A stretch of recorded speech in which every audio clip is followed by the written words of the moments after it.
Do you wish to learn how to use passive voice? Do you wish to command the passive voice in order to understand the news, newspapers, and books? If your answer is yes, then I'm going to walk you through today the past perfect passive voice. Keep watching this video till the end in order to understand the complete concept of the past perfect passive voice. Hi, this is Muhyiddin Sheikh, and I would like to welcome you to International Speakers Academy. As I've said to you, I'm going to teach you the past perfect passive voice. So guys, if you want to understand and if you want to really use the past perfect passive voice in the correct manner, you got to watch this video till the end. So friends, if you haven't subscribed our channel International Speakers Academy, subscribe it right now and hit the bell icon in order to get the notification regularly. So दोस्तों, आज मैं आपको past perfect passive voice सिखाने जा रहा हूं. मैं बताऊंगा कि आप कैसे इस टेंस को, इस पैसिव वॉइस को यूज कर सकते हैं. मैं इसके रूल्स भी सिखाऊंगा एंड टुवर्ड्स एंड आखिर में मैं आपको पास्ट परफेक्ट एक्टिव वॉइस और पास्ट परफेक्ट पैसिव वॉइस के बीच में क्या फर्क है या फिर आप कैसे उसको आइडेंटिफाई कर सकते हैं, मैं वो भी बताने वाला हूं. And I will also teach you the practice sentences which will give you lots of confidence in order to use past perfect passive voice. So guys, let's get started. Past perfect passive voice.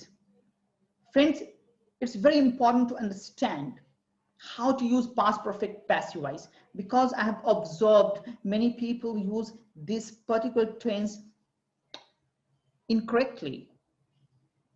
Right? One thing you have to remember that we never use past perfect tense alone. This past perfect tense is always used with the combination of other past tense. So if even you have to speak a sentence in past perfect, like according to Hindi translation, for example, उसे मारा गया था, उसे पीटा गया था. If you want to speak only this sentence, here you don't have to use past perfect. For that you can use simple past tense, because past perfect tense is always used in the combination of other past tense. For example, so guys, first we will understand the definition of past perfect tense passive voice. So let's have a look. The past perfect tense is used to describe an action which had been done in the past before another past tense. Past perfect tense का use किया जाता है ऐसे action को describe करने के लिए या बताने के लिए जो पास्ट में किया गया था दूसरे एक्शन से पहले.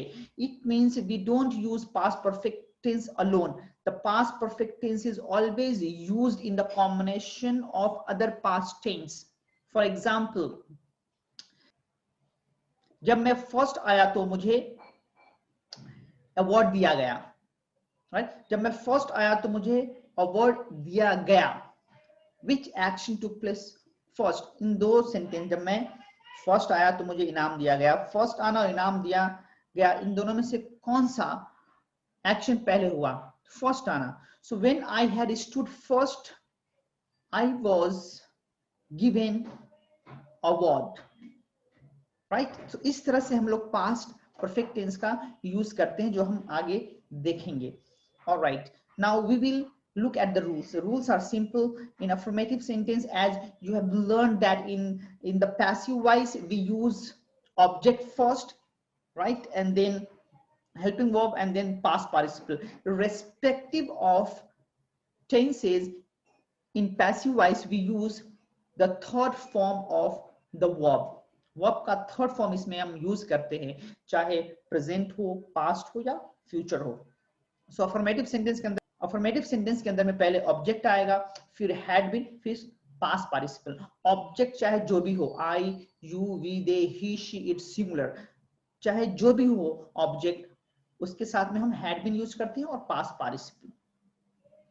राइट? यहाँ पे आई, यू, वी, दे सब्जेक्ट नहीं होगा, वो ऑब्जेक्ट बन जाएगा, क्योंकि जो ये जो पास्ट पार्टिसिपल है, जो वर्ब का थर्ड फॉर्म है, उसका एक्शन उस पे होगा, इसलिए उसे हम सब्जेक्ट नहीं बल्कि ऑब्जेक्ट कहते हैं। सब्जेक्ट एक्शन एग्जीक्यूट करता है। सब्जेक्ट क्या? एक्शन। सब्जेक्ट मींस कर्ता, फाइल, वो एक्शन एग्जीक्यूट करता है और ऑब्जेक्ट एक्शन रिसीव करता है। सो पैसिव वॉइस में we don't talk about subject, हम सब्जेक्ट के बारे में बात नहीं करते, बल्कि जो हमारा मेन पॉइंट होता है, जो मुद्दा होता है, वो ऑब्जेक्ट होता है। For example, I had been praised, मुझे तारीफ, मेरी तारीफ की गई थी। यहाँ पे आई ऑब्जेक्ट है, क्योंकि आई ने तारीफ करने का काम नहीं किया, बल्कि जो तारीफ करने का काम आई पर हुआ। सो आई हैड बीन प्रेज्ड, मेरी तारीफ की गई थी। वी हैड बीन क्रिटिसाइज्ड, हमारी बुराई की गई थी। इंट्रोगेटिव सेंटेंस के अंदर में पहले हैड आएगा, फिर ऑब्जेक्ट, फिर बीन एंड देन फिर पास्ट पार्टिसिपल, राइट। अगर कोई इंट्रोगेटिव प्रोनाउन आपको यूज करना है तो इंट्रोगेटिव प्रोनाउन हैड से पहले आ जाएगा। आई गिव द एग्जांपल, क्या तुम्हें सजा दी गई थी? Had you been punished? क्या खाना टाइम पे सर्व किया गया था? Had the food been served on time? क्या पकाया गया था? What had been cooked? So मैंने लास्ट सेंटेंस के अंदर में क्या पकाया गया था, यहाँ पे इंट्रोगेटिव प्रोनाउन व्हाट है, तो मैंने व्हाट का इस्तेमाल पहले किया। व्हाट हैड बीन कुक्ड, क्या पकाया गया था। नेगेटिव सेंटेंस के अंदर में आपको पहले ऑब्जेक्ट आएगा, फिर had not been and then past participle. For example, मुझे नहीं बताया गया था, I had not been told, हम लोगों को इंग्लिश नहीं सिखाया गया था, we had not been taught English. So guys, this was the rule of past perfect tense. Now we will have a look at the example sentences. We will read it and you got to practice it more. Only understanding is not enough in order to deliver such sentences, because your tongue knows only one language, and that is the language of practice. Though you have understood in your mind, but if you don't practice, it's going to be very difficult for you to deliver. It's going to be very hard time for you in order to speak out such sentences. So what I would recommend, that you read these sentences multiple times so that your tongue gets comfortable, it gets lots of practice. So whenever you want to speak or you want to use past perfect passive voice, you should be able to use it comfortably. So let's read the sentences which has been given in the practice. He had been stabbed in front of many people. He had been stabbed, उसे छुरा भोग दिया गया था। Stab means छुरा मारना, in front of many people, बहुत लोगों के सामने। She had been annoyed. Annoyed मतलब गुस्सा दिलाना या चिढ़ाना, but this is passive voice। यहाँ पे जो she है वो गुस्सा दिलाने का एक्शन नहीं करेगी, बल्कि जो annoy का एक्शन she पे होगा। तो she had been annoyed, उसे गुस्सा दिलाया गया था। He had been taken to the hospital before I reached there. He had been taken to the hospital. Take मतलब लेना और लेकर जाना. It has both the meanings. So he had been taken to the hospital.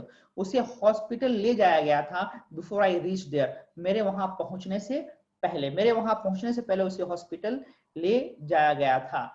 The fees had been paid. Fees पे कर दिया गया था। Interrogative sentence. Had your house been decorated in the festival? क्या आपके घर को फेस्टिवल में, त्योहार में सजाया गया था? Whose proposal had been spurned? Proposal means पेशकश या किसी के शादी का रिश्ता। So whose proposal, किसके शादी के रिश्ते को ठुकरा दिया गया था? spun, ठुकराना। Had you been invited before I came? क्या तुम्हें दावत दिया गया था मेरे आने से पहले? Had he been killed? क्या उसे मार दिया गया था जब पुलिस पहुंची? Negative sentence, he had not been allowed to sit in the classroom. उसे अलाउ नहीं किया गया था क्लासरूम में बैठने के लिए। The food had not been served. खाना परोसा नहीं गया था। He had not been allowed to take the books before he paid the bill.